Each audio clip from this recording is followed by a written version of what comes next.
Hey guys, thank you so much for stopping by the garden today. We went to the store and we bought a lot of pots and I had to get another succulent. So I figured why not show you guys how I transplant and take care of my new succulents I bring home from the store. So when you first get them, they come in these little black pots and they're usually really pot bound at this size. So you want to transplant as soon as you get them home.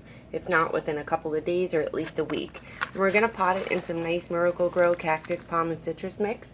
It's a potting mix.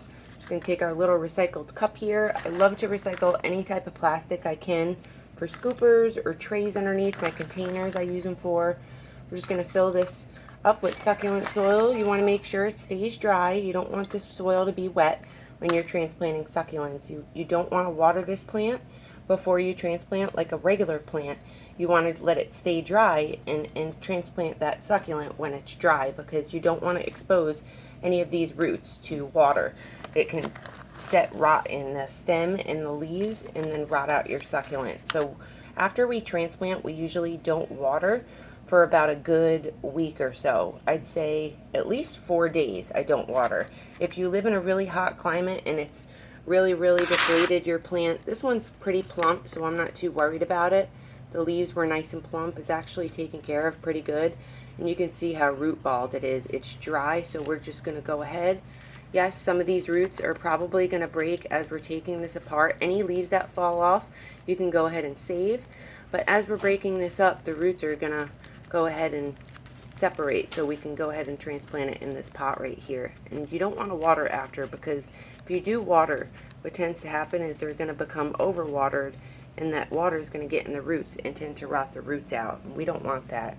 So we're just going to go ahead, break those roots up till they're nice and loose, just like that. Spread them out in the bottom of this pot, and then we can go ahead, jiggle. You want to do this with 2 hands. Don't do it with 1 hand. And then we're going to backfill the pot with some soil. And the succulent, you want it to be no lower than it was in the other pot. So let's make sure we're okay. And we're pretty good. So once I fill it in, I'm going to pull it up just a little bit. This way we can keep it a little bit higher than this. And that's it, you guys. Just keep it. When you get them, I usually keep my succulents in indirect but bright light with about 2 hours of that morning sun to acclimate them. 2 hours of morning sun for the first day, 4 hours the second day of morning sun, and then once you get up to 6 hours of the morning sun, then you can go ahead and acclimate to wherever you need it.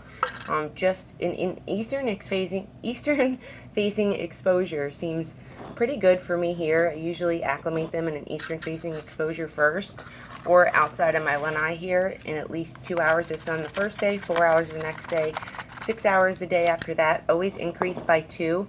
This way you don't shock your succulents. And keep mind to where they're at. You know, oops, we're falling apart here. That means we need some water. She's actually underwatered. So we're going to go ahead, save these leaves, and just, instead of waiting a week to water, we're actually going to water this in about 3 days, because she's a little bit underwatered and I need her to plump back up instead of letting her leaves fall all off. Those leaves will continue to fall off if she just needs water. And that's it, you guys. Just tap it around there and you are done. Don't water for a few days. Keep her in that sunlight. Acclimate them really slowly into their new location, just a few hours a day, and then you should be good to go. If you have any questions or comments, let me know. Leave them below. I usually treat my succulent soil with neem oil when I first bring them home. So the first watering, I'm going to soak this pot all the way through with some neem oil to kill any bugs that might be in the soil or any bugs that were on the succulent when we got it, because we don't want to infest the rest of our succulents.